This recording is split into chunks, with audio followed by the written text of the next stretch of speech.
What has your child done that brought you to tears? My son Tyler is on the autism spectrum. Been that way since he was little. Not the kind you see in movies where they're math geniuses. Just a normal kid that struggles with change and reading people's faces. When he started middle school last year I was terrified. That place is brutal for any kid, let alone one who's different. The first week I found him sitting alone in our garage, rocking back and forth. He wouldn't tell me what happened. Just kept saying I'm fine over and over. The next morning I noticed his favorite dinosaur keychain was missing from his backpack. The one he'd had since he was 4. When I asked about it he just shrugged and said he didn't need it anymore. That night while doing laundry I found it stuffed in his jeans pocket. One of the legs was broken off. A few days later his teacher called. Tyler had been eating lunch alone in the bathroom. My heart shattered into a million pieces. I tried everything. Talking to the school. Offering to drive him to another one. Even suggesting homeschooling. He just kept saying I'm okay mom, I can do this. My daughter Mia is 2 years younger. The complete opposite of Tyler. Talks nonstop and makes friends in seconds. I never worried about her. One Tuesday I got a call from the principal. My stomach dropped but it wasn't about Tyler. It was Mia. She'd gotten into trouble for skipping class. When I picked her up she wouldn't look at me. Just stared out the window the whole drive home.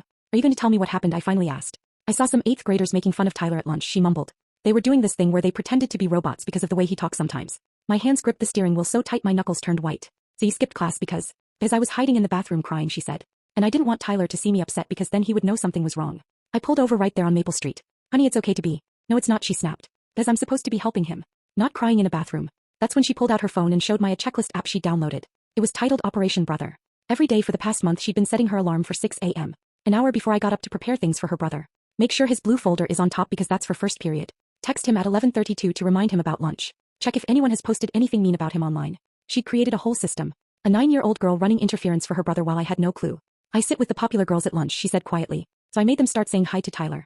Told them he knows all about dinosaurs and can name like 100 of them. Yesterday was Tyler's birthday. We always struggle with parties. Too many people and too much noise. This year he said he just wanted pizza at home. No big deal. But when walked in from school there were 3 kids from his class sitting awkwardly on our couch. Not the cool kids, just other quiet ones who liked science and video games. Mia stood nervously by the door. I didn't invite a lot of people, she whispered. Just the ones who wouldn't be too loud.